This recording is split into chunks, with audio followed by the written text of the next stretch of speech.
Isn't it kind of funny that Mark Levin, Josh Hammer, and Ben Shapiro feel so confident telling us who we should and shouldn't listen to and who should be platformed? It's too late, guys. They're already bigger than you. And the target of their ire right now is the likes of Candace Owens, Tucker Carlson, Ian Carroll, Nick Fuentes, and even Dave Smith. And just from an outward statistics standpoint, they're crushing all of them. Both Tucker and Ian Carroll get about the same amount of views as Ben on YouTube, and when it comes to Candace, it's not even close. 4 to 5 times as many views every single time. And when it comes to people like Nick Fuentes, with 1/10 of the following, he's getting almost the same amount of views as Ben Shapiro, and he can't even use YouTube. Which means if he had a YouTube, he would be considerably larger than Ben Shapiro, Mark Levin, and Josh Hammer combined. And when Nick Fuentes does get featured on YouTube channels, the views are in the millions every single time. Meanwhile, you got Mark Levin posting YouTube videos that get less than 10,000 views pretty regularly. Using apps like Social Blade, you can see that Ben Shapiro's podcast numbers and his followers have been decreasing for the better part of the last 12 months.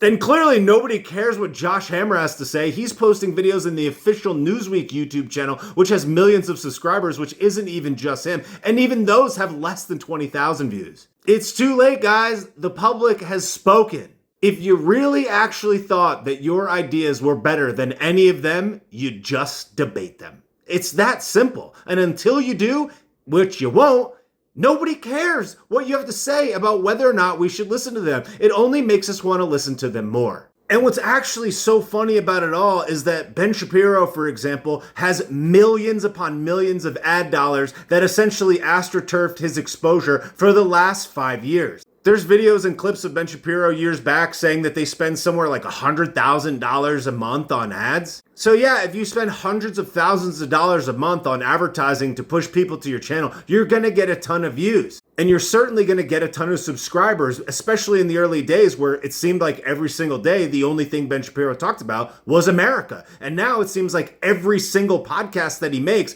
doesn't talk about America. You could guess what he does talk about. Yet people like Nick Fuentes, people like Ian Carroll have no money behind them at all. These people are not part of a syndicate that raised money, $1 billion business or whatever they have, yet they're still crushing on viewership. And I think it goes without saying, who cares what Mark Levin thinks? And obviously nobody cares what Josh Hammer thinks. Because when it really comes down to it, what they almost never do is criticize their actual positions. It's character assassination and character assassination only.